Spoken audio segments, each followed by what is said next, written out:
that's not that's commercial. That ain't personal use.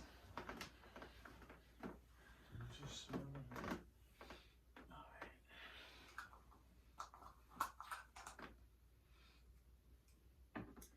Can you just twist it a bit to me, just a little bit, so it look a little centered?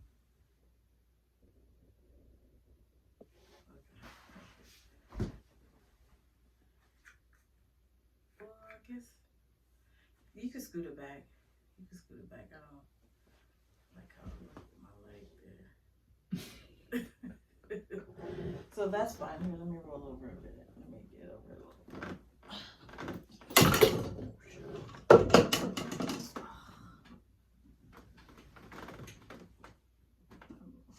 There's a lot of editing. All this first part will be edited out. Just gonna be a nice trim and be done.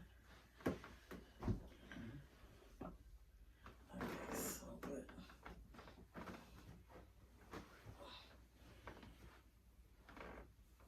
I smell the lemongrass.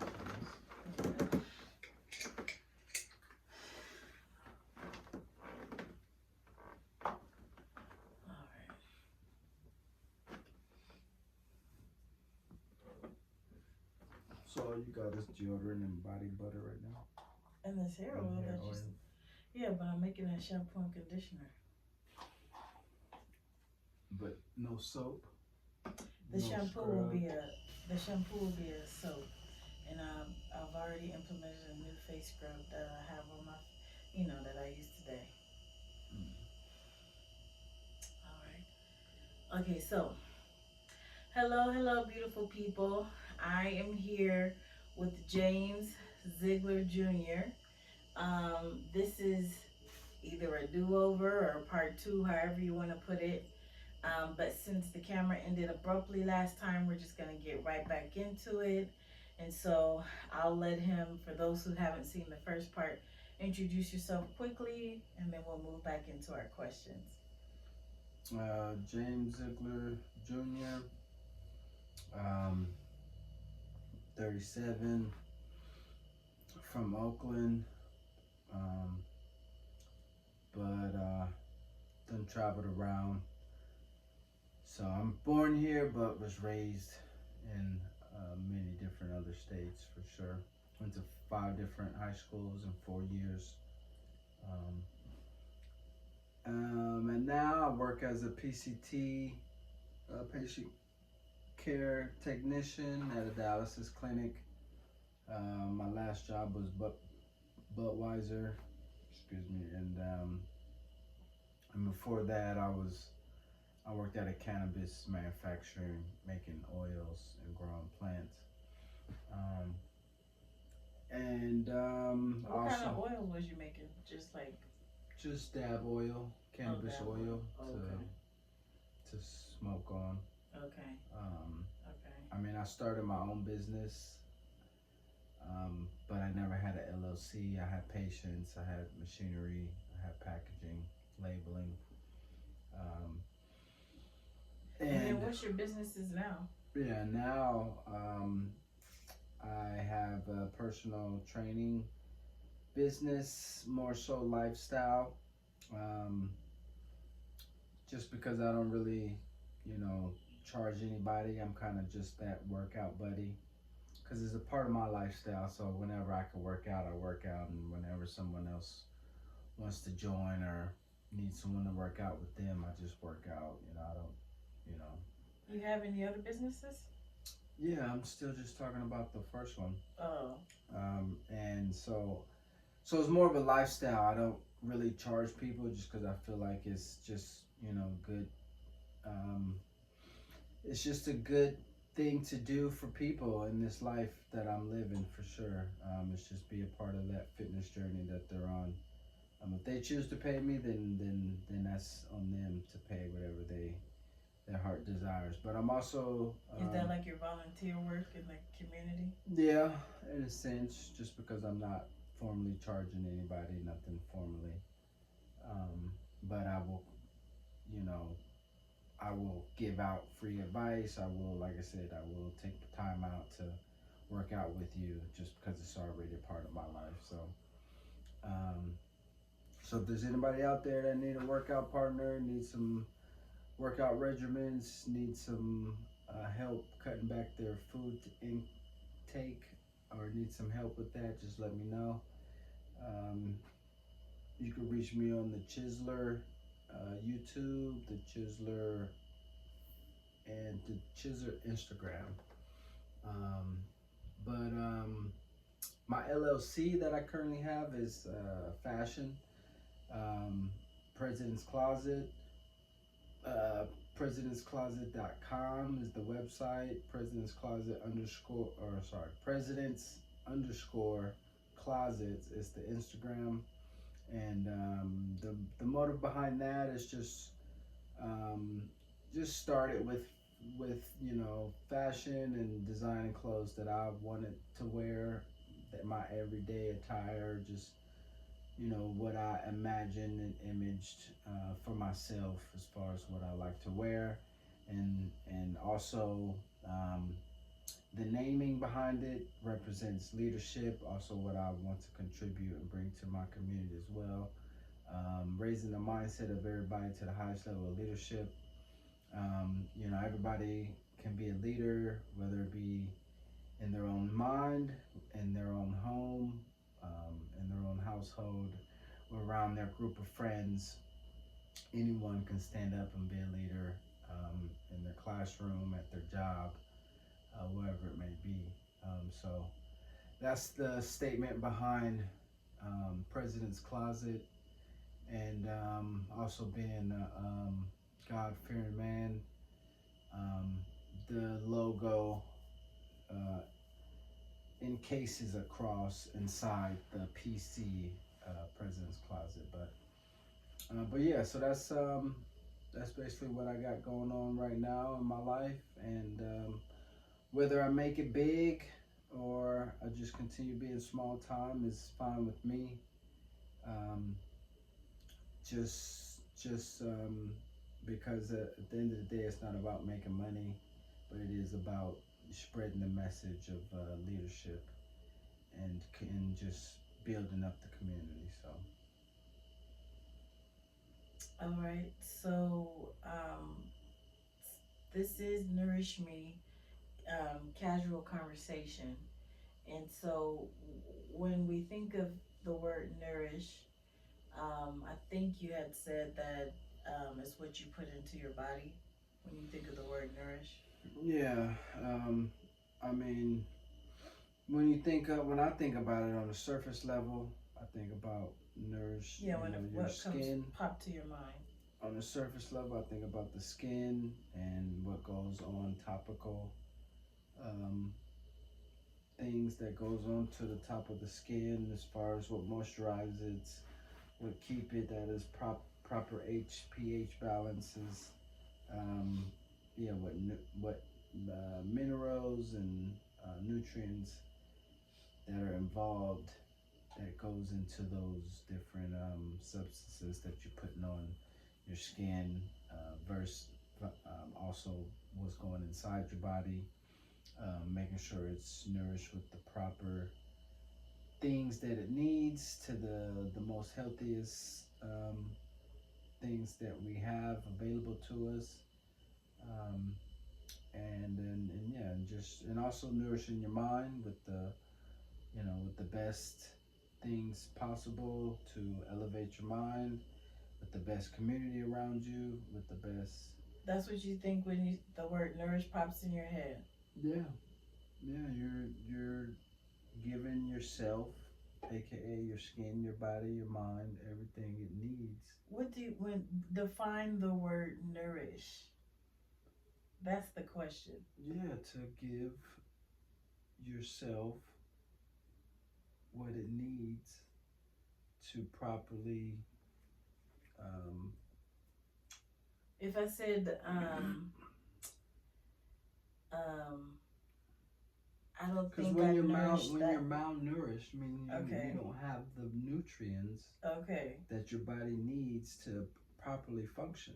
All right. So if you're malnourished on the skin, if you're malnourished in your mind, if you're So malnourished, we're just talking about the word right now, just the word. We yeah, haven't got into the different facets of how to really explore that word. We just talking about the word itself, what it means to you. So, like you said, you give your when something is given nutrients for it to be healthy and grow, Yeah. to be healthy, To be healthy yeah, and grow and function properly, like you said, and be preserved. be preserved. Okay, okay, okay. So, thinking of preservation, um, when was the first? I don't know. I asked you this question last time. When was the first time you wanted to preserve your health, your just overall health? Like, when was the first time you had an idea about health in general? Like, do you remember? When was the first time you thought about eating healthy, working out? Well, just growing up in general, I feel like there was all different stages in which my mind became conscious of eating healthy and being healthy. Um, Mm-hmm. I mean, growing up watching Dragon Ball Z, Mm-hmm. they're all that animation show is centered around good nourishment on all planes, um, through what you eat, how you train your body, That's a good one.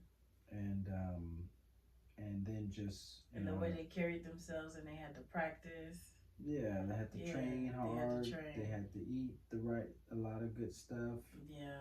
and then the main character was just a good, a positive, um, inspirational character as well. So that's what kind of like kick started my self conscious on my body training and being physically fit. And then just through the years, it evolved, more so after my mom passed.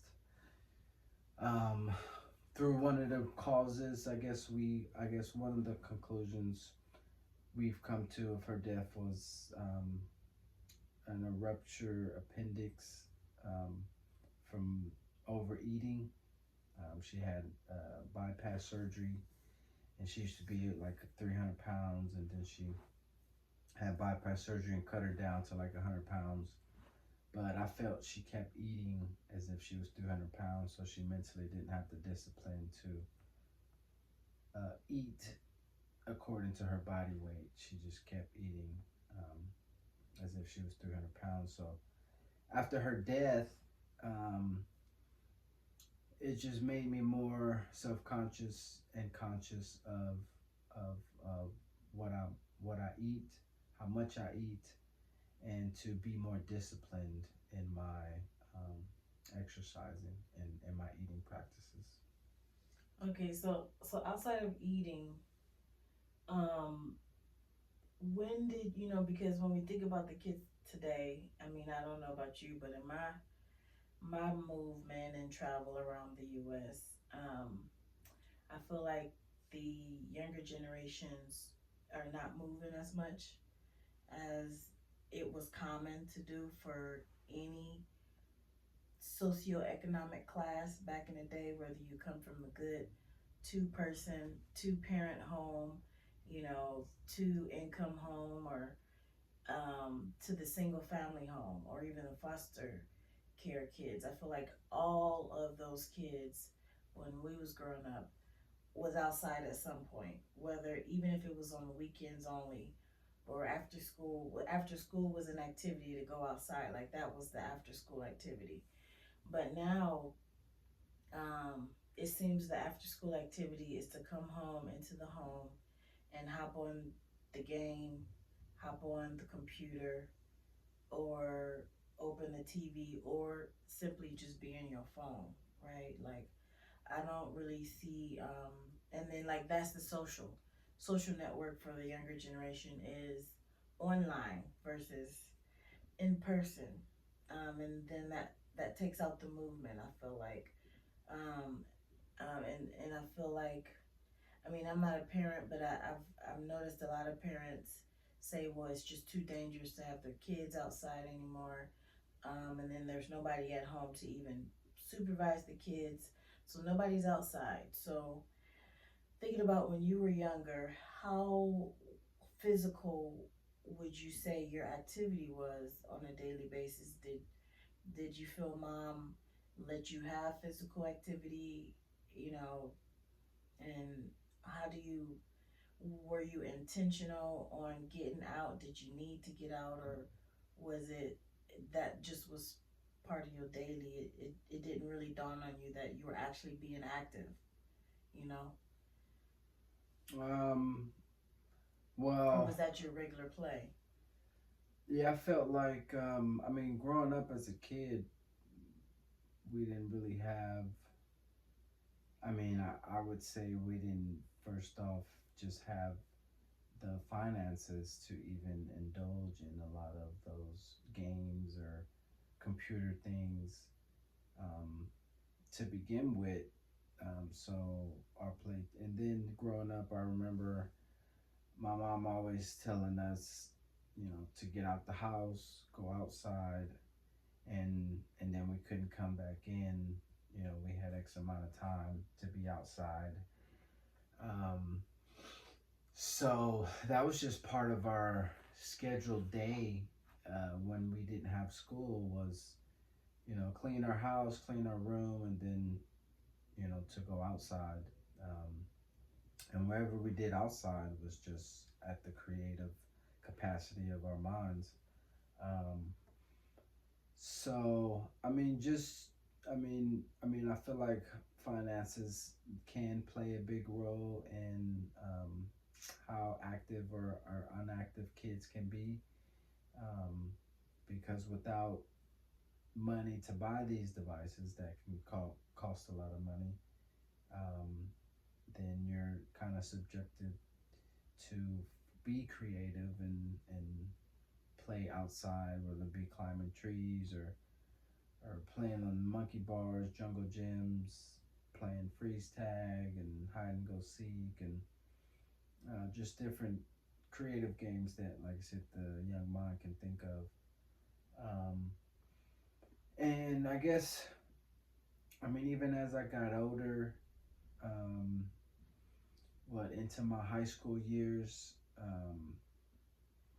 yeah, I mean, I would feel like I'm kind of like the last of that outside era.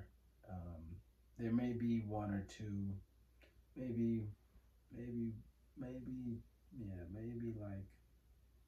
Early 90s babies. maybe like people who are like 30 might be the last of that generation of like appreciating being outside, um, or knows, you know, the worth or the value of, you know, being active and being outside, and but I know COVID had a lot of big play in fully transitioning everybody into being more inside and scaring everybody from going outside and going anywhere and traveling anywhere and doing anything, um, to where they had to, you know, find things inside the home to, you know, provide, um, you know, activities for their kids and stuff.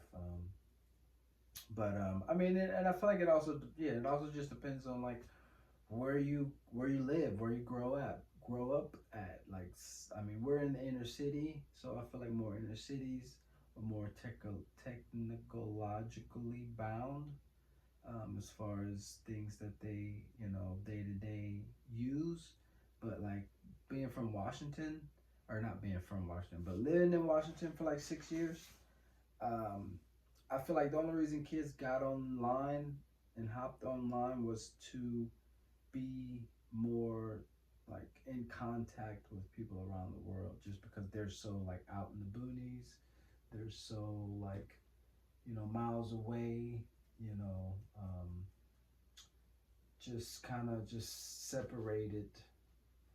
You know, the town is real small town, so everybody know everybody, so it's, you know, easy to get tired of seeing the same old people. So then you go into the internet world to meet more people, or to just get a different, you know, different just get a different um, outlook on life or whatever. But even then, living out there, like that was their day to day was still like going outside, still like you know, um, just hiking and trailing. And I mean, me personally, like I got the horseback ride, I got to play in the snow, I got to um, chop down my own Christmas tree. I got to mow lawns just because there's a lot of land and grass, and make my own firewood and have bonfires, and just you know be more outside and kind of live more. Are the kids doing that though? Yeah, that's what I'm saying. Like that's like yeah, the Like the parents are teenagers, I doing mean. yeah, the parents are doing that, but like the kids follow suit. Like that's what they end up doing too. So it's like all my friends either were like growing trees, or they were outside in their backyard fixing cars, or they were riding their dirt bikes. They were, I mean, a lot of girls rode horses. I feel like when we was younger, um, I remember when we lived in Georgia, mom would take us to parks um, in Decatur and DeKalb County, in Cobb County. She would take us to the big old parks because I remember the first time I learned about walking trails and stuff because we would do the walking trails, and then maybe y'all would scatter and go into the woods or the trails and stuff like that. Mm. Um, Well, I remember being in Mississippi when we was all out there with the cousins and everything. I don't know if you was there, but it was me, Kenny, Justin, Jonathan, Tracy, um, and maybe one other person. But we was in Mississippi, and we just went into the woods, and it was all swampy and muddy, and we came back from mud as high as our knees. mm, Um, and yeah, it was an adventure. We almost got lost because we didn't know how to get know back. where we were going and stuff like that. So, um, I mean, And I just think about the walking trails. Like I feel like as I've gotten older, it's given me an appreciation to walk, to go hiking because it was introduced, in that way. And then like even younger, when we lived in Decatur, I remember when we used to, put the chalk on the street and do the four square, and hit the ball in each square. And mm-hmm. we used to, before I ran track formally, we used to run up and down the street, see who was the fastest on the block. And it was like a every weekend thing. It's like we always forgot who was the fastest for some reason, because we'd be doing it again. And the city is a bit different in that way because in the country, you don't wear. It was it was it was a rite of passage if you could beat everybody with no shoes on. So, so I feel like our activity, our play was very active, like just unconsciously. Like I feel like, we played baseball together. We did basketball. I do feel Dad had a little bit of introduction into our organized sports part of it, as far as playing basketball, knowing the rules, and then baseball. And then I feel like a lot of other things came from school. So physically, I always felt, and then I don't know if you remember, Mom used to have a gym membership when we lived in Arizona and in Georgia. Mm-hmm. So she would take us to the gym sometime, or take turns taking us as buddies. And that was my first introduction into the gym. Young, like middle school, like 10, 11, So I I don't really remember. I remember vaguely, but not enough to say that was like something that influenced me to be conscious of working out. Yeah, I wouldn't.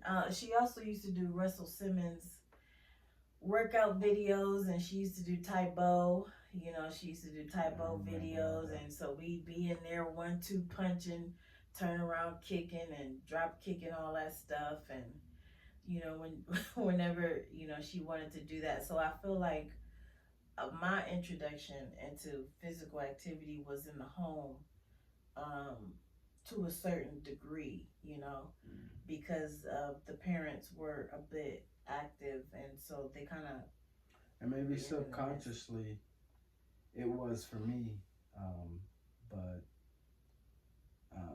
I mean, because I forgot about all that stuff until you mentioned it just now. Um, but like consciously on my own, when I mentioned those two different times, that's when I can say consciously on my own was when I consciously made those decisions. But I'm sure subconsciously there were a lot of seeds planted for sure. And then, but then, when we talk about nutrients, right, and nourishing ourselves to be able to function correctly, I know, a lot of us, you know, tend to think of the physical aspect as we're speaking of, and we tend to think about the eating aspect. But as you mentioned, nourishing the skin, nourishing the hair, and nourishing the mind and the community, as I feel like that's all part of just a nourishing, different facets of being nourished or nourishing, um, in those manners. So, what was your like self care grooming routine like growing up? Before that, who can you say your first memories of who introduced you, as a male, to this is what you're gonna do when you wake up in the morning, as far as grooming yourself for the day? As Did a you ever have male, that formal? nobody as a Okay. male. I mean, the only person that I can remember as a male was our cousin Andre, Hmm. and watching him wake up and groom himself, and that's where I also got my, you know, And what was that like? What did you see? What did you take in? What was your experience? just that he, took took showers regularly and enough for me to see him taking a shower all the time and enough for me to see him lotioning. I don't know what product exactly, but put applying something on his skin, um, was something I commonly saw, and him brushing his hair and cutting it, and Oh, he cut his you own hair know to at one point. to a degree. Yeah. Okay. um, so that was the really only biggest influence, but I've always How seen our old was mom. you at that point for the male grooming? How old? How late in life did you? I mean, you would know better than me the age when Justin Jonathan was doing their clowning, when we was kind of staying over When we there. was in West Oakland? Um, Um, when I we mean, I was was I was a freshman when in we high was around the school. corner from Auntie Sharon house. Yeah, I was a freshman in high school, so you had to be in middle school because you was at West John Sweat, West. I was at Westlake, Les Westlake. Yeah, Westlake. Yeah. Westlake. Yeah. So So middle school. Yeah, yeah, okay, so middle school. because we would come around the corner and go play basketball with Andre all the time. We were living with them out before mom came. Yeah. Yeah. So that's when you saw that. Okay, and then so what was it like before that? What, just regular self care grooming then? Before that, it was just seeing my mom, seeing mom oil down and lotioning up and things of that matter. Um, Besides that, I can't say I really thought about putting on oil on my skin, nourishing my skin to any What about means. brushing your teeth or cleaning your nostrils out or getting crust out your eye or properly cleaning your face and cleaning the inside of your ears, and like To all that's be grooming, honest, and a lot of folks yeah, are not given that, and that's why that's what the chat is for. It's a casual chat about intentionality with these things, because a lot of us grew up and none of it ever was intentional for a lot of us. When Mm-hmm. I was talking to somebody else, the whole reason for this logo is because it comes from an African concept that means intentional feminine grooming for self care and beautification. So it's a concept that's obviously lost to a lot of people. Mm-hmm. And so that's why I'm asking these questions to have a casual chat with you. And so, to I the mean, self care I thing. can't say I cared about none of that until high school when I started jumping into the dating pool of, you know, wanting to attract women or girls in high school. Um, but I remember my mom used to have to force me to take showers. I remember I used to have to, I remember used to lying about taking showers. Um, I remember those so, days. um, I, you know, It was something you avoided. yeah, So would you say self care grooming felt like a task? Because that was another question I asked another yeah, person. like a chore. Yeah, Felt yeah, like a chore. Felt yeah. like something I had to That was in a do. way Yeah, to in a start the way of rest of your day. yeah. Like I said, it wasn't until high school when I really cared about how I look and brushing my hair and keeping oil in my hair or grease to lay it down and for it to be wavy and I did all that just yeah to get attention from girls and stuff like that. Um, so I mean, even then, you know, like So who told you how to? Because a lot of guys don't even know how to do the wave pattern, right? So who showed you how to get your waves and lay your hair down and pop the do rag on and I guess Andre, just watching Andre.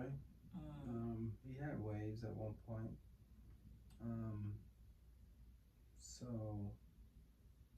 yeah, I mean, besides that, I guess just meeting other friends, other guy friends that did it, and watching them do it. But I never really had nobody that to intentionally teach me how to groom myself. I've just had to pick up things and learn things for here and myself, there, and watching TV or see and something. yeah, and just taking bits and pieces from men that I admired or looked up to, Mm-hmm. um, and just molded myself in that facet. You know, our dad wasn't in our life growing up in manhood and evolving into manhood. He didn't start being in my life until my 30s. So, um, or I didn't start allowing myself to build a relationship with him until my 30s. Because he never seeked me out. He never opened the relationship line. So self care I had grooming to. was never part of any conversation y'all ever had in life, With you my and your dad, dad. no. Okay. Not until my late 30s when I would ask him, you know, about colognes or ask him about, He you never know, was like, you know what you should wear. no, Mm. he never was around during those times for me to ask him. If he was, I feel like as a parent, some things like we're speaking of should be a bit more intentional. And yeah, grooming, our and that's cousin, what I'm saying. Like grooming should be one of those things, because like you said, it's a part of how we function every day. It's something we're supposed to be doing daily. And I know we've had times here and there with our dad, in and out, and I'm hearing you, and it sounds like he never that never was part of something he wanted to impart to you, even in the fleeting moments that y'all did have together growing up. yeah, I mean, I don't know, you know, every time I talk to him about what I wish he could have done, he always say, "Oh, my dad never did that with me," or "I never, blah blah." So, but my dad never did that with me, but I yet want to do that with my son. So I don't get why he didn't yet want to do that with his son.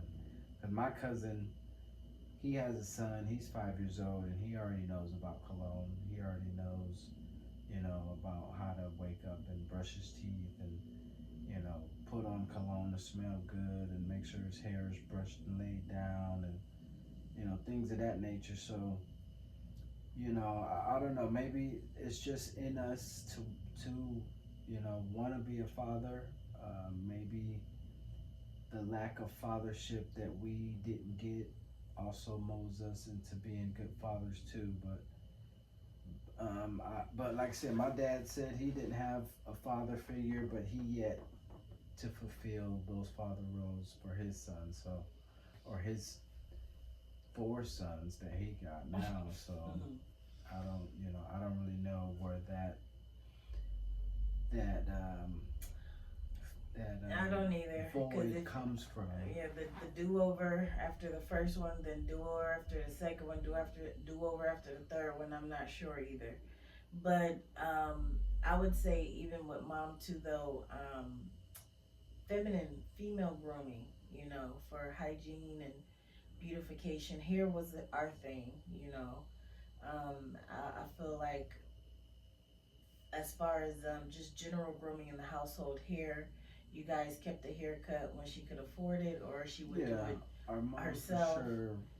And with me, she would braid my hair and stuff like that, and or try different styles. She was all about hair experimentation. She let y'all be free if you wanted braids or locks. I feel like, so what would you say she was intentional with you about that you felt like was her actually imparting something to you when it came to at least the hair grooming parts? Well, she was the leading role in, um, but like outside of a man's perspective on how men should groom themselves, she was the leading influence in my life to groom myself in general, as far as like taking a shower, as far as like keeping your nails short Yeah. and um, oiling She your always had floss, remember? yep, flossing your Yeah. teeth. I never see nobody floss their teeth as much as my mom. She always had the little toothpick flosses. Um, Or the string. She'd yeah, always be with the string. yeah. She always got on me about making sure my tongue was brushed because that contribute to bad breath. Um, and just oiling my feet because she always had cracks in her feet. Yeah, she has sensitive skin. So just oiling up and taking showers and yeah, just hounding and beating it into us that was something that was necessary that we needed to be conscious of and to make sure we did it on a daily basis. But like I said, other than that, it didn't really fall into play, or it didn't really really root until I was trying to impress the girls and stuff. So Okay. And then when you think, like you said oiling up, and have you ever had sensitive skin? Or would you say you have sensitive skin? not that I could think of. I just know a lot of lotions didn't work unless it had oil base in it. Oh, that's a new answer. That's a new answer. Okay, because what did you feel like the ones without an oil base was like when you rub it on? Because the other part of the conversation is speaking to sensitive skin folks, melanated people, about how you feel of the current products on the shelf, regardless of the price, right? Because they're all there saying that they're going to be doing this for your skin. But then we know when we apply half of them, once you leave out the door and get by the time you got to school, it was like you never even applied it outside of smelling it. You know what I'm saying? Mm-hmm. So what did you feel the ones without an oil base were like? Like, cause that's the first time I heard somebody say that. But I know what you mean, cause I remember we used to add oil to all the lotion at one point, and our conditioner, our hair conditioner. Yeah, I just felt like it didn't last. It just didn't last long. It might have felt moisturized going on the skin, but throughout the day or after that, it didn't feel. I can say like I felt like I was still moisturized or that I still had moist had nourished the skin um, to where it was nourished all day, and I had to basically wash the oils off from getting clogged in my skin Right. like I do now. Um, but I'd rather that than just walking out with dry, ashy skin, just knowing that I'm fully oiled up, and then I gotta wash the oil off eventually before it starts to clog up the pores. Um, but what I was gonna say, just even and then more so like lip chap, different seasons. Noticing I needed more lip chap. My lips, would be dry and needing to make sure that was cured because without getting treated, it would turn into like real sores on my lips. So um, yeah, yeah. I mean, and then just growing up in high school, I mean, puberty, you know, also trying to find the right amount of oil versus not having too much because you produced a lot of oil, I guess, to make your acne, you had acne and stuff. But then I noticed that we used a lot of baby oil back in the days, um, but coming to find out nowadays that that's not even real oil or that's oil is not. Right. It's not a raw material of the earth. It's not plant based. It's not a plant of the plant. Yeah, I mean, also knowing that our mom raised us on herbs also contribute to of a more natural, finding more of the natural sources to utilize when nourishing ourselves. Um, Also added to, you know, how I move and make decisions constantly, consciously on what I pick, product wise, as far as things that I put in my body or on my body. I I mean, you said there was a shop that's like that, What? a herb shop where they have like this place where you can go in and get a black bag and pour herbs Oh in. yeah. It's called. It's a apothecary. Um, I always say that word wrong, but apothecary, and it's in Oakland here. It's in North Oakland, and it's called the Freedom Community Clinic. So you can go and get herbs. They have herbal making Mondays, herbal making Wednesdays. They're gonna introduce you to some herbs, show you how to use them, show you how they grow, offer you seeds, show you how to make tinctures, all that stuff. So they even have books there. I was able to peruse some of their books. So yeah, my mom did introduce us to herbs. Our mom did introduce to, but I feel like now that I was sitting here chatting, the oil, it was a lot of baby oil at a time, but then I remember at some point she switched it to olive oil. She was like, olive oil make everything soft. She said her mom told her olive oil make everything soft. So we started using olive oil in my hair, I remember. And then we would mix olive oil into the lotions and stuff like that, when we could afford it, because that was a food stamp item. But so as we grew older, and grew up, I developed sensitive skin later in life. So some things I had to stop using. But when it comes to grooming of the hair, what will you say, with the freedom she gave you? How did you feel with maintaining? Did you ever have scalp issues, or who kept your hair groomed? If you ever had braids or locks, or was you always faded until later in life as an adult? How was that for you? the hair grooming? I would say majority of it was, well, I wouldn't say majority, but I would say high school. Um, I know in the eighth grade I had a fro, um, and then maybe a little bit after that I had braids. But then I remember a large stretch of waves for a long time. Oh, excuse me. And then I remember, um, and then I remember just growing my hair out for dreads.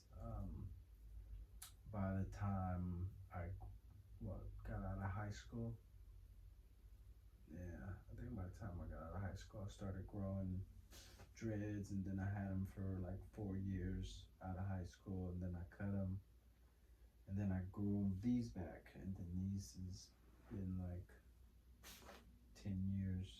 And what is your hair regimen now? What do you mean, like? What is your hair care grooming routine? Like whether it's daily, seasonally, weekly. What's your daily or your weekly routine with your hair? Well, it changed because when I first grew the second pair, um, I kind of was trying to grow it like the Rastas, to kind of just like care less about the growth and how they grew and just let them locked up how they was gonna lock up and not and just be like self aware of my image and care less about how I looked, because I know at one point I cared so much about how I looked. I cared so much putting the do rag on every night, brushing my hair all day. Um, it just started to be. It just started to feel like too much for me to I need to go to a stage of not caring about how my hair was maintained or how it looked or any care at that matter.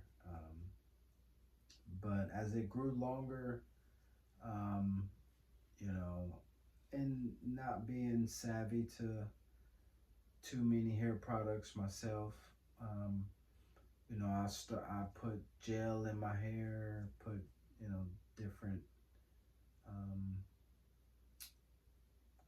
butters and creams and Conditioners, conditioners and greases in it, to where it just felt, product buildup. it just felt like a lot of um, just too much of like. I mean, I wouldn't. I mean, I guess I You had. talking about the locks? On the locks? Yeah, when I first Mm. started them, how they originally were started, twisted with like Oh. gel, Oh, okay. and then me putting what is it, beeswax in it, Mm-hmm. um, and then yeah, there was a lot of buildup from like just dust and buildup um, from cotton balls, just lint and bees flying around my head. Just it just felt like just a lot of product, to where I just completely stopped washing my hair and stopped caring about it and stopped putting anything in it and just letting it grow how it was gonna grow. And I would just separate them and then I would twist them down into little knot balls and then just wear like the spider legs. That's what I used to call it. After I unraveled the ball knots on my head, just have like all the wiggly squigglies. Um, but um, but yeah, it wasn't until what? It wasn't until maybe 4 years ago is when I really started to care again about what I was nourishing my hair with. And I mean, you, my sister, the founder of Nourish Me, definitely had a large influence, contributing factor to making sure my hair was properly cared for. I mean, even when I had braids in high school, she always was the one braiding my hair and putting out everything in it, washing it up. And that's why I really appreciate and love when she does my hair. I mean, let alone me being her brother, that she just gives that, full care, um, behind every intention that she does. So I definitely see why she, like, charges what she charges and asks for what she asks for, because it's every second, minute, and ounce of time and energy is done with love and care for sure. So I want to speak on that because I feel like nobody has time anymore for hair grooming. Whether it's mother daughter, whether it's father son, nobody has time to be intentional. And I feel like we're in an age where hair grooming is something you go outside of the home to get done at a shop. It's an appointment, it's a task, it's something, it's an appointment. It's not like you're saying care, time, attention, love put into the scalp. Because I mm-hmm. know what you're speaking of because I felt it myself. And every time I sit to my hair appointment, which are not often because I do my own hair too, but when I do sit, I miss fingers being in my scalp. I miss fingers rubbing my scalp. I miss my hair being pulled and manipulated, you know what I'm saying, with the care and attention part. And I feel like that time is lost amongst us who do get our hair manipulated a lot. I feel like it's just an appointment. And so I'm wondering, what do you think about that as I'm speaking on it? Like, what do you think about hair grooming and what, how you experience it? But then if you see other people, how it is just an appointment to get their hair done for just the beautification part, not the part of intentionality and every the care that comes with it. Well, I just think it's how you look at it, because I mean I have to set an appointed time to get my hair done. Um, so as far as it just being a hair appointment, I just feel like it just depends on who you choose to allow to be in your hair. And that just comes with knowing the person, like really just knowing the person, how they do things, how they, care for you as far as making space and time, or, you know, not rushing, or just really, asking questions on how you want it done, how you like this, what type of oil you like, just really making it about the customer and what they want, and just making sure they're fully pleasing the customer to what they want. Because even when I cut hair, when I cut hair, I cut hair and I, cared. Did you go to school for I did for barber? a little bit, but most of my training came from on the street, cutting my own hair, really. So I already had some experience going into barbering school, cutting my own hair, but it did get refined at the barber school just because I had more practice to, at a more rapid speed. Um, but yeah, so like I mean, I cared about the cut and everything, and cared about making sure that the person liked their haircut. But at that time, I was only charging like 5, $10, so it wasn't like, I just felt like I was spending more time than the money I was getting paid. Um, and then everybody wanted their hair cut, so time versus money to me wasn't worth it. How much time and energy I was putting into cutting people's hair Giving them compared that to, love. yeah, Yeah. compared to what I was getting paid. So, Hmm. um, I feel like as a within the culture, coming from a lot of homes where grooming, self care grooming, hair grooming, skin grooming, personal care grooming is not even intentional. Why, I can see why we don't put value towards the things that keep us groomed. like a good haircut. Everybody wanted for the low low. Everybody wanted, and and I feel like now, as far as hair braiding and haircut, I feel like we're waking up a bit and being like, hey, no, I do need a good haircut. I will pay you because this is something that is of value to me. This makes me look good. It makes me feel good. Hmm. And I can see your love and time and attention into it, right? It's a craft. But there also, I feel like COVID also contribute to raising the prices because there was a time when you couldn't go see your barber because of COVID, and people were meeting people in the back of alleyways to just to get their hair cut because it was against the law to keep the barbershop open during COVID. So people Oh, oh, people simple demand, yeah, just low just low what is it? high High demand, demand, low supply. low supply. Yeah, it was low supply with high demand. So that's what raised the prices on Okay. barbering and hair care and everything. Everybody being more mobile. People have been a bit more mobile with the barber, and I would say Yeah, since the COVID. transition to going to Mhm. your house or yeah, Mhm. building a bus or van Mhm. designed to cut your hair.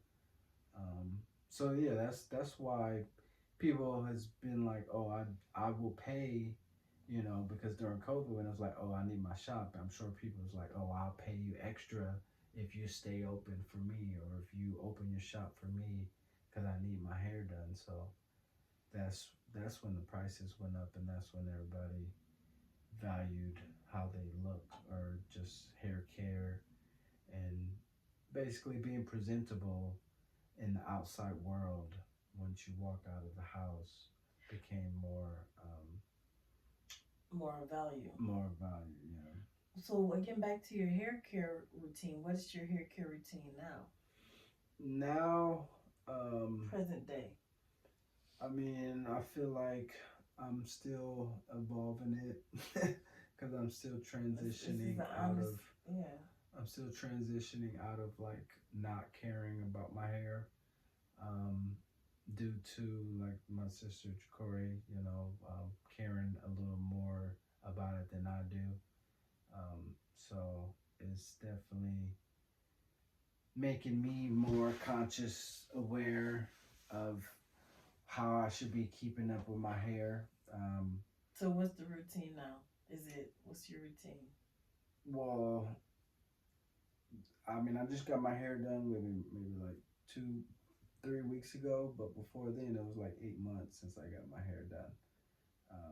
And within those 8 months, maybe like once a month, I was washing my hair.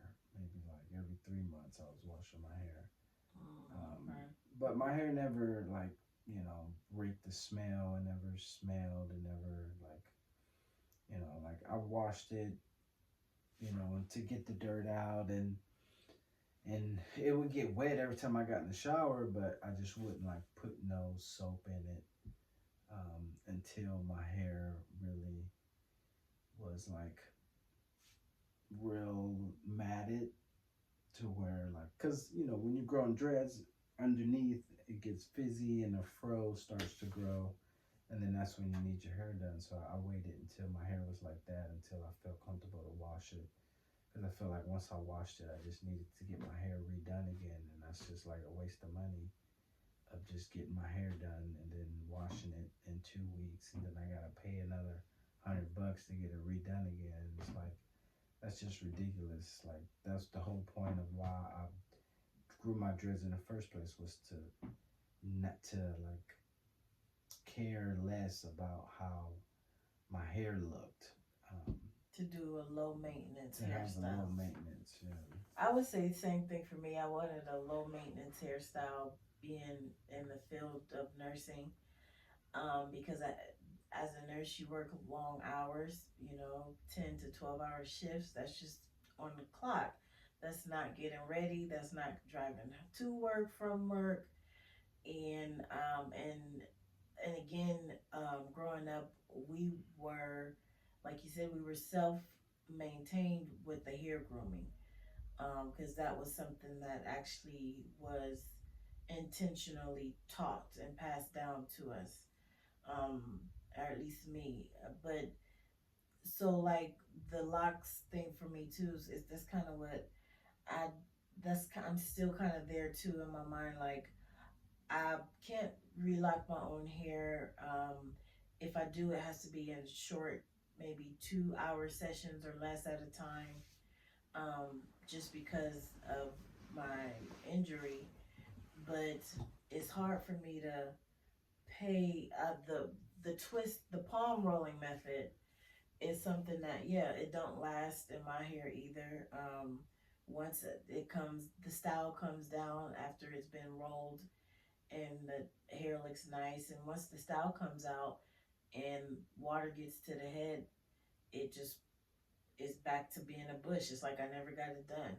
And I did that the very first time and I was like never again, and so that's when I found out about the interlocking method that I did on his hair, which and I get my hair done that way as well. So like it doesn't it lasts. You can wash your hair as much as you want. Um, but yeah. Um, But so even still, I still feel like it would last way longer without washing it. But so I'm still timid to wash my hair just for that reason, just to make it last as long as I can. oh no, you should try it, brother. You should try it. Well, what does your locks smell like? Because I've seen you smell them. Do they still smell like the wash that I put in it? Mm, I And what mean, about oil in your scalp? Do you oil your scalp? yeah, I mean, I oil it. I did notice some buildup um, in my hair, um, and again, I'm trying to figure out if it's from just applying oil in my hair and not washing it out, or if it's, or I mean, that's Do you sweat? no. I mean, When you work out, you don't sweat. not really. Not unless I'm like running or jogging or Mm, like I my body heats up, but I don't like I'm not dripping, sweating or nothing like that. mm. Um, so yeah, I'm like trying to figure out where because the buildup really is like here in the front and like right on the edges of my scalp. It's not really like in the center or on the back. It's really just right here on the edges. So I'm not too sure what that's from. Um, but um, but yeah, I try to wash the edges of it or scrape it out or re-oil it up to fix the problem. But I feel like yeah, I feel like if I was to wash it, I wouldn't have that problem. But Okay. I'm just timid on washing it. What about facial grooming? What was your what's your experience on facial grooming? Like, I see you have facial hair, so who taught you how to groom the hair on your face and I taught myself just watching videos of other men grooming theirs and experimenting on different blades, on different trim cutters, and seeing what works on my skin. You know, noticing I get ingrown hairs. Um, it all initially started because you was trying to please the ladies? of just well, I mean, also then I felt like once I started growing my dreads, the transition, I The built. facial hair. Yeah, I feel like it transitioned. Like once I grew hair on my face to where like I was like, you know, I don't grow enough hair to grow a full beard, so I need to just cut it. Um, and then it just grew into just noticing other men at work would Mm. come to work with their facial hair cut every 2 days, and and and for them they had lives. They had it was for them it was just being presentable at work. It wasn't about like you know, trying to look good for any women out and about. It was just presenting yourself well groomed. So that's what kind of just kick started me into wanting to really just keep myself groomed just for presentation reasons, just to be presented as a well groomed individual, regardless. Just doing it for myself. Just How old would you say you was? well, I was just homeless for 6 years, not even 3, 4 years ago. Um, so after I got out of homelessness, um, and 3 years ago, really like getting back into the working field and really working and knowing that I had to go to work. I mean, because even in Washington, all the men out there wore beards, so they didn't really cut their face unless they were in the military. So I didn't really have to worry about cutting my face or grooming myself out there until I came out here to California, and most men don't have beards unless they from the country or was a country boy or was in the military and got tired of cutting their beards all the time. So most men would groom and trim and cut their facial hair and beard, and I've always known my dad to cut his facial hair off all the time. So I just became more conscious of how I wanted my facial hair to be in general, whether it be with a beard or without a beard. And I tried both ways, and my face don't necessarily grow too much hair because my mom is like native Indian Cherokee, and she doesn't grow too much hair, and I might have um, taken on some of those genes to where Not might have. We did. well, Justin Jonathan did it. So I have taken on some of those genes to where my hair isn't as thick and full as a regular African American person. But my Maybe I'm. brothers, they have full beards. They're younger than me. They have full facial beards. They have to shave. They have hair on their chest. I don't. Even my younger brother, that's not 21, he has way more facial hair than I do. Um, so That I've was a. learned I need to just trim my hair. Um, I just trim it until. I mean, some days I have the. Right now it's kind of. I mean, in the picture, kind of looks like it's trimmed, but if you look closely, it's a little shaggy. But Well, my next question it was about the brothers actually, because you are the oldest of what, four boys? hmm Yeah, you were the oldest of four boys. So, how intentional would you say you were? And I know you said not even until high school that you became aware and intentional of your own grooming. Was there anything that you tried to look back and impart to them, or was, I know we moved around a lot. Sometimes we were in different households, but was there anything, or was there any time and space where you felt that you were able to turn back and impart some type of grooming to them? Because I know at one point you would cut their hair sometime when you yeah, were in barber school. that's about all I could think of being a part of their grooming journey is just cutting their hair um, and just keeping it cut as much as I kept mine's cut. Every time I cut my hair, I would cut their hair. But I couldn't say I really had a hand in molding their grooming. Um, my Regimen. yeah, molding their grooming um, routine. Um, so I mean, yeah, even even now, I can't say I really have a big role in my two younger brothers, but my baby brother, I feel like I have. I've been putting my hand in the mix when it comes to making sure he's groomed and making sure he um, keeps his face clean. Just because my dad acts like it's not his job or or something.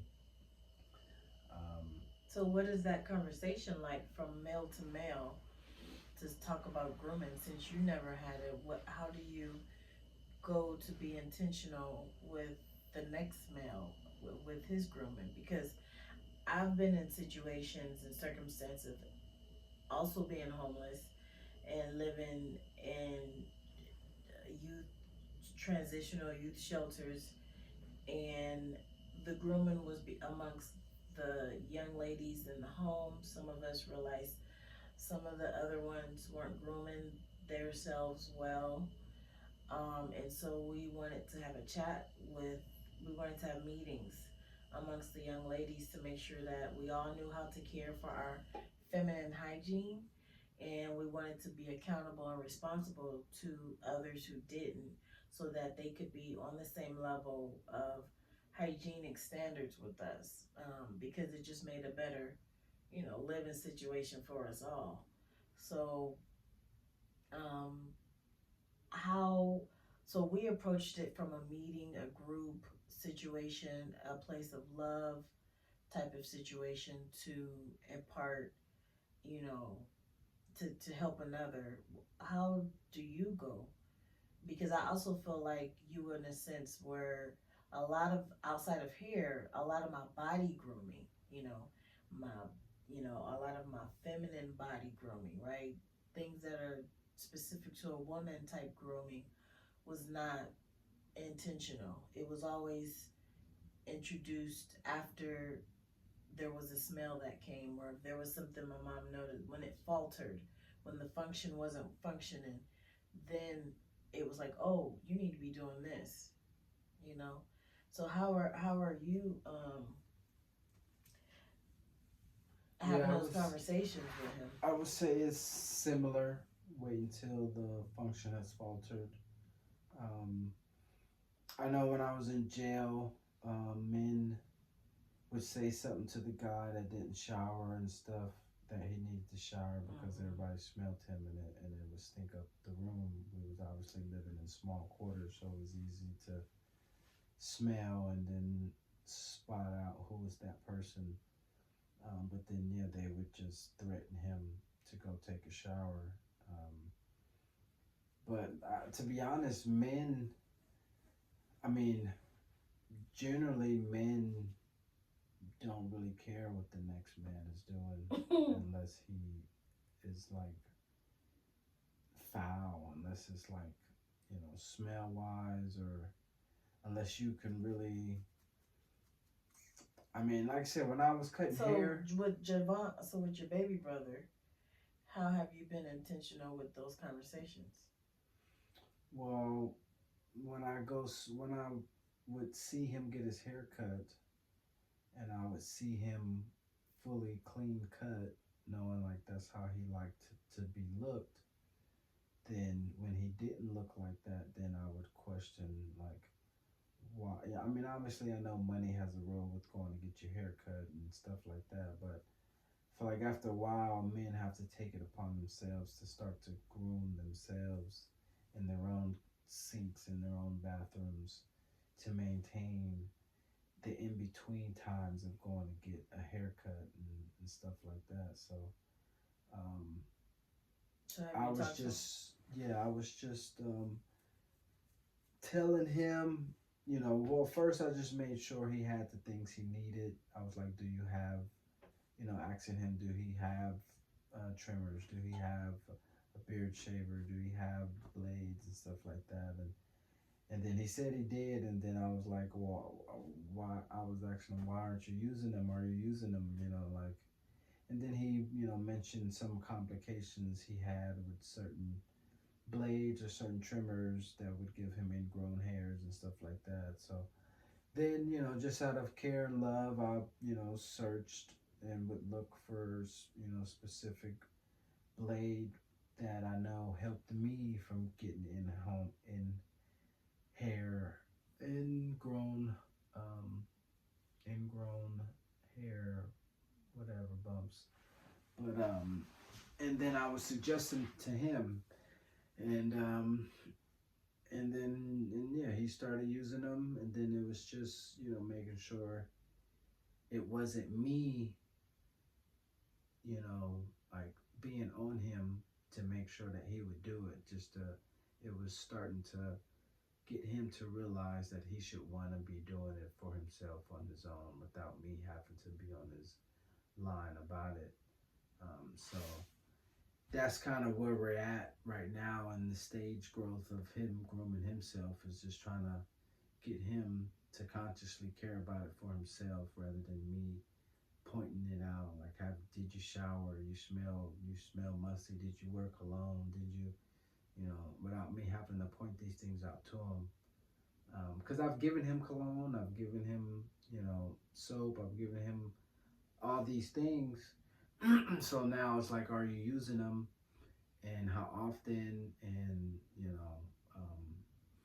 so it's just, yeah, it's just making sure every time I see him, because I don't see him every day. So when I do see him, evaluating how he looks, how he smells, and then telling him straight up he doesn't smell good, or telling him, you should be smelling good, you should be smelling like I feel cologne, like you that's should how be it was when smelling. we grew up, though. I feel like it was just bluntly told to us, like, you stink, or like I was telling somebody else. I remember when mom used to raise our arms on our way out the door to smell if we smell musty or not, Mm. like, it wasn't like a bad thing, to to just be honest and blunt like that. It was an observation, and then you go correct what, something that was going on. But and then, I mean, it's been a little bit of time, but I wanted to switch it over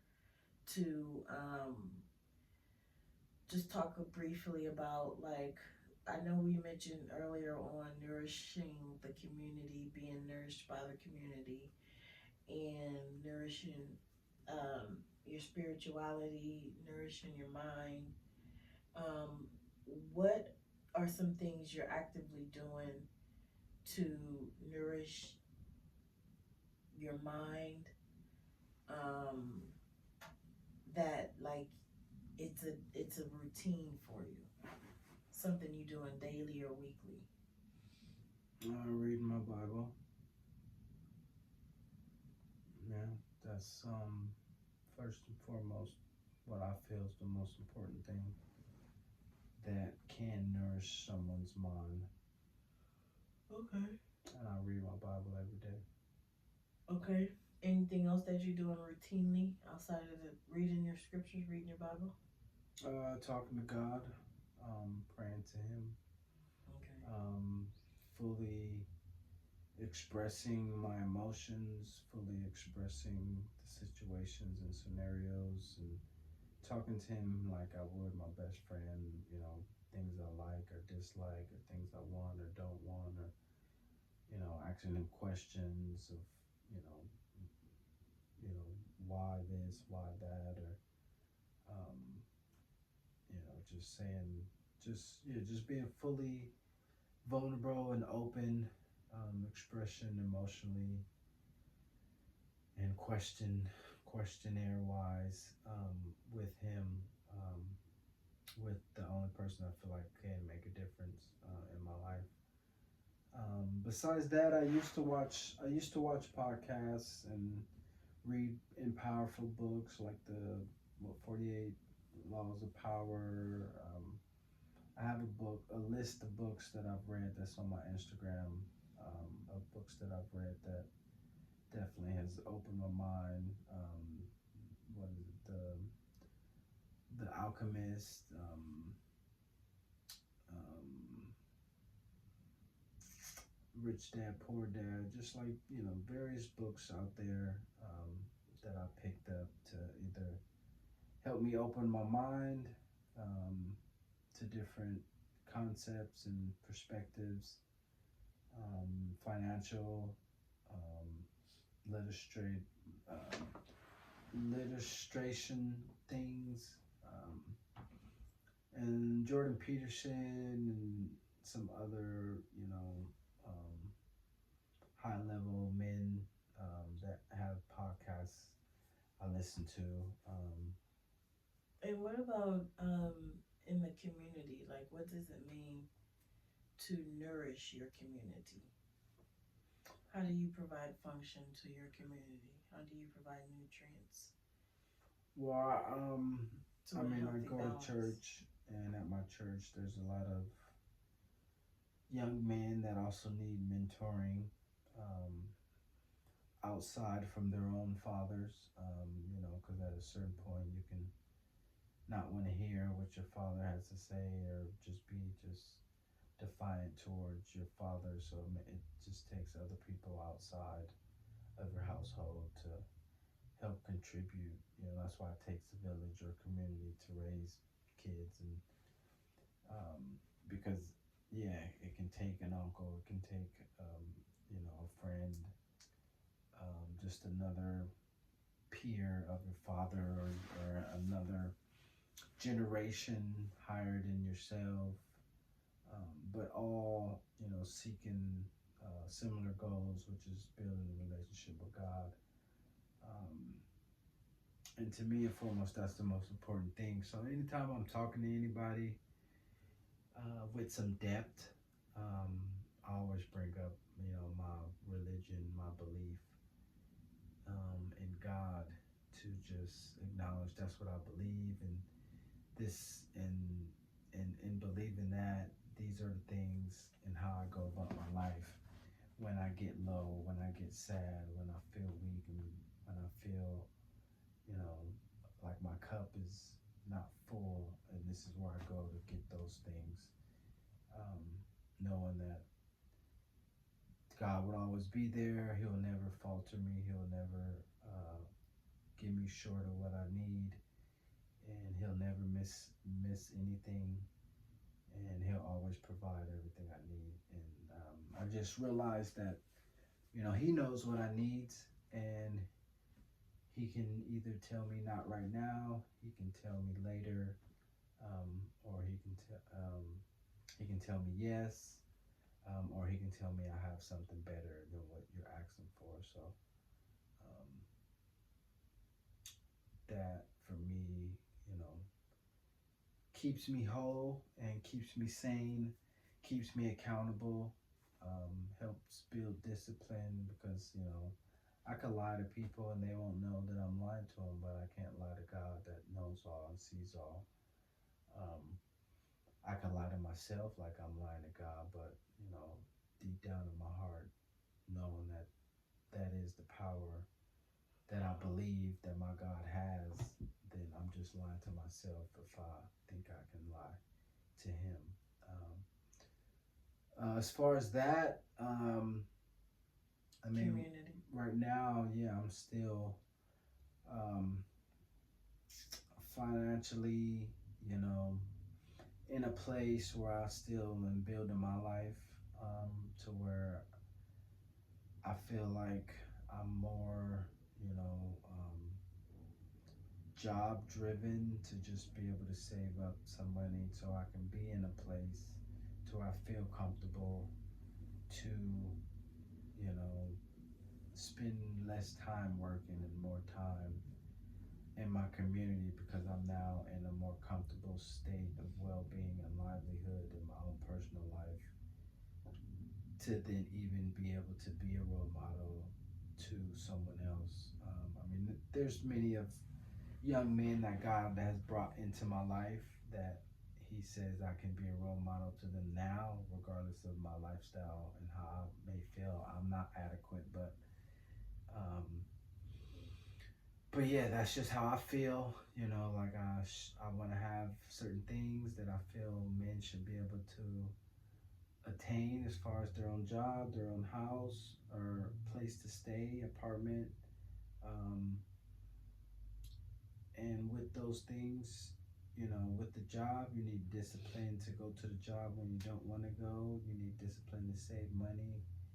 You need discipline to not swindle and squander your money. Um, You need discipline to pay your bills. You need discipline to be on time. You need discipline to like wash your clothes, to buy groceries. So that all those things plays a role in development of a man in my eyes. And those are some things I have yet to still accomplish. So that's why sometimes I may feel inadequate in being a role model to someone else. Because I know when I was a young man, I would be like, well, who are you? What do you have for me to want to look up to you? You know, so. But again, that's not how God works. So that's why I you know, still provide the wisdom and knowledge that I do have, that I do can provide. When, like I said, when God brings those young men into my life, however it may be, um, and sometimes it's not even young men. Sometimes it's men older than me. Sometimes it's men my age. You know, so um, just being just being myself, which I'm still learning every day, and being vulnerable. That's one thing men are trained not to do, is to be vulnerable and to be expressive and be open with things that they're struggling with and things that's bothering them on a day to day, things that we are supposed to uphold, but we may get weak, and we may feel like we need help, and nowadays men can't be sad and men can't be mad at the same time. So it's like, you just gotta present yourself like everything's okay, cool, calm, collective. But that's not the reality of what's going on in men. That's just inhuman and impossible. That's in our culture too, I would say. I know I've shared with you before. Like, once you step out of certain cultures and into another culture, men can be those ways, to a certain extent. They can be happy one time and sad the next, and that's just Well, the American culture, yeah, yeah. that's the one I live in, so that's the one I'm talking about.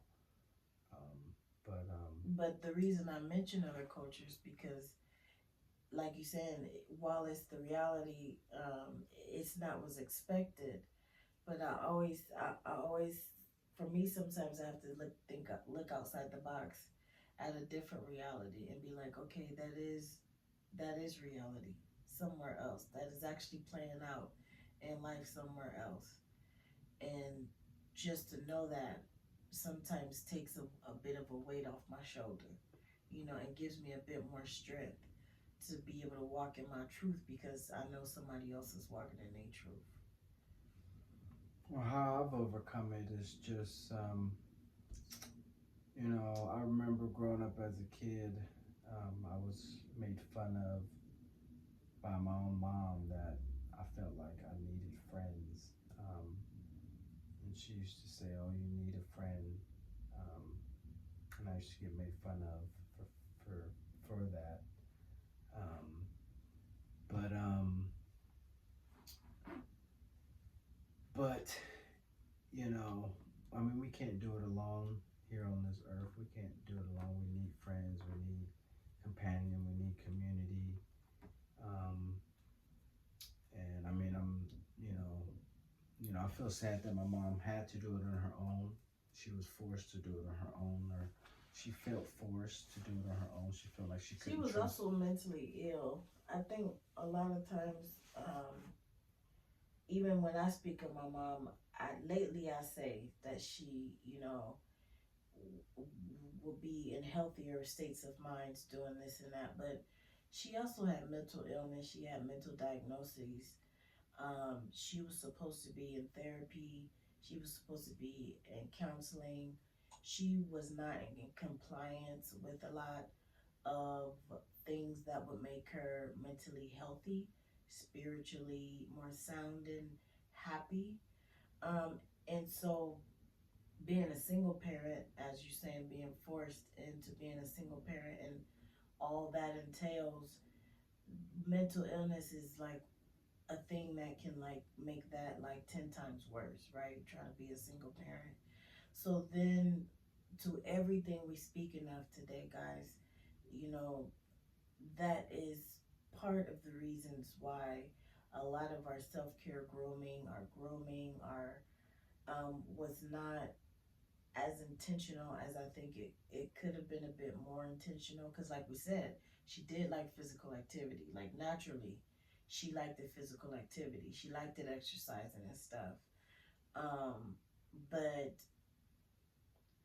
like I said, we also said unless we were stinking or something was not functioning, we were malnourished in certain aspects of our grooming, then it was brought to our attention. Outside of that, nothing was really taught to us because I can't say she didn't have the time. Like a lot of parents are working. My mom didn't really work outside the home. She kept our home.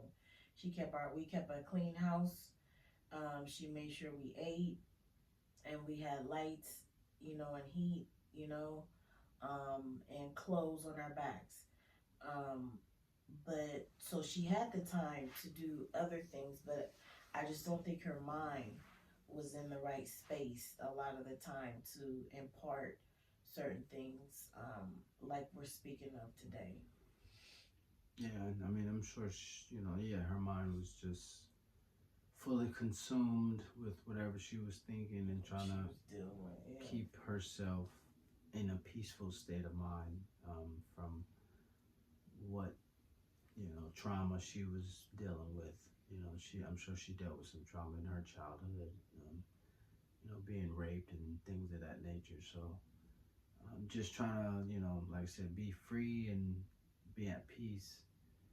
Um, may have taken up a lot of space from just other things that could have also been freed if she didn't have certain traumas or facing certain mental issues or illnesses or whatever. But um, But you were speaking to community and saying that you needed friends, and you probably yeah. did need friends. You probably needed a dad. You know what I'm So saying? yeah. So now you know in picking friends and making friends and defining what a friend is for me, I've learned I've had to put out what I want to receive. So I've had to learn how to be vulnerable with myself. I've had to learn to be honest with myself. I've had to learn to be to understand what my ugly is, what my strengths are, what my weaknesses are. What I like, what I don't like. To be able to even you know question that in someone else, or to even identify things in somebody else, to even accept or reject things from someone else. But mainly what I'm speaking on is just someone being vulnerable. So to be able to just be vulnerable myself, a lot of time it takes someone else to be vulnerable for others to be vulnerable. So I've felt like I've taken pride in being vulnerable first. Um, when I know prior I didn't care to talk about my impoverished childhood or things that I lacked or what I didn't have growing up, or I was a real ashamed of my childhood at one point. But I've learned that it definitely has molded me who I am today, and if I didn't like those things that did happen to me, there will be parts of me today that I don't like. So in order for me to love 100% of who I am today, I had to learn to love everything that happened to me in the past, the good and the bad. So again, in being vulnerable in those things that happened to me and being honest about my strengths and weaknesses with other people, I notice it allows them to also feel comfortable and begin to be vulnerable with me. Um, if I want that depth of a relationship with them, I feel like most of the time I have to give to receive. I mean, and I mean, So given to receive, right? Given to receive. Um, mm. What when you, because you in the first video you mentioned you want a family, so I imagine you want a son, you know. And back to the male grooming, like, what have you even thought of how you would go about that um, conversation, or have you even thought maybe looking at our cousin and how he does with his son? Have you have some idea of how you want to be intentional with introducing male grooming to your son? How do you plan on imparting that? I have not thought about it, um, but I just know, I just feel like it would just be natural, because once I, Natural meaning a natural conversation that will be had. yeah, at Okay. a young age of just preparing him to get ready for his first day of school, I would naturally, make sure he has his haircut, and going to get his haircut, telling him why he needs his haircut, why he should cut his hair, and dressing him up, just explaining to him, things that he should what he should wear, things that I like to wear, things, having him start to think about what he likes, What about body smell and yeah, bathing? You said you used to hop out of that as much as possible. How you plan on addressing? yeah, to just, like I said, me seeing, if I feel like if I seen a man doing that on a regular as a young age, then I would want to, because that's what I see in my cousin's son is he wants to do everything his dad does. So, in seeing that and feeling like that's how sons are, that he would see me doing things and ask me, can he have that? Because that's what his son did. His son was like, oh, can I have some, when he was putting on cologne, or when he was doing certain things. He was like, I'll buy you some of your own, but so yeah, again, when I'm getting him dressed for his first day of school, I would take him to get his haircut, put on his clothes, put on his deodorant, put on his cologne, brush his teeth, wipe his face, oil him up, and then explain why all these things are necessary to do on a daily basis, and why they're necessary. All Um, right, I got one last question before we end this, because it's getting really long. It's the last question, and then we'll end it, guys. We'll say later. What have you learned? Because maybe it wasn't imparted to you, but what have you learned that you'll be passing down to your son? Um, and if your daughter doesn't have a female role model, but what would you be passing down, or what have you learned about feminine hygiene and female grooming? that is just as important, not if more important, than a male's hygiene and grooming.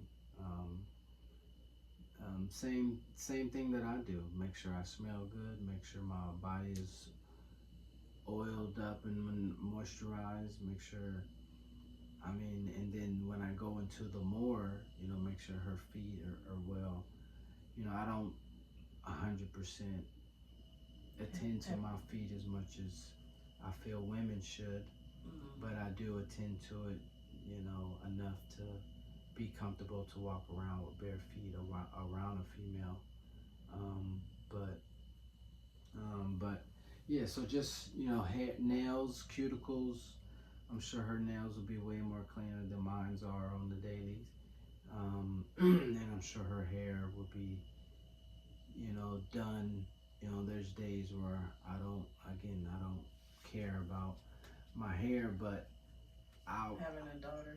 having a daughter, I want her to maintain a level of standard in her hygiene to where it doesn't affect her, like, to where it doesn't like affect her confidence level, or um, it doesn't cross boundaries with um, doing it for others, but just doing it for herself and her self care, making sure that she's comfortable in her own skin, with the amount of care that she's given herself, and it's not for anybody else, and she's going to do it regardless of whoever sees her outside, or who never sees her outside. So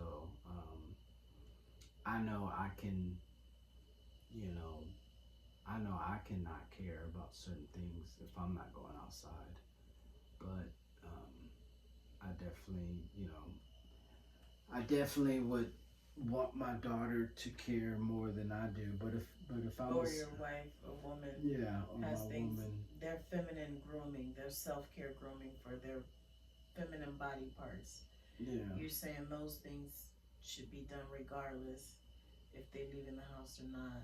Like right, that's, like you said, if not a man's routine or even better than a man's routine because of the way they are, because they're women, right? Because of yeah. their body I mean, parts. because that's more of what the essence of grooming really comes from is to me a woman's perspective, because men back in the day were all rough, ragged, and went outside and smelled like must and came back dirty and bloody, um, back to the home and just took a shower and they were good. But but the women were the ones that had to make sure that their hair looked good a certain way, and make sure that their skin was smooth, make sure that their body was smooth to the man's touch, to to, wanna, put us to be physically attracted to her. So that's why I said, women should be definitely more on point when it comes to their hygiene, more so than a man. Not that a man should be that far off behind her, but oh, okay. All right. Well, thank you for joining me today. Thank you for chit chatting with me, being open and honest. And we're not gonna keep y'all any longer. Leave anything you want in the comments. We'd be happy to hear from you. check And out of that course, president's closet. I'll of course I'll leave all his links in the description for you to follow him on IG, right? And Facebook. YouTube and Yeah, YouTube and Facebook. So y'all enjoy the rest of your day. Bye bye, world. what I was gonna say. Oh, you need to chop these videos up and Oh, do part one, two, and three. well that too, but just chop them up into like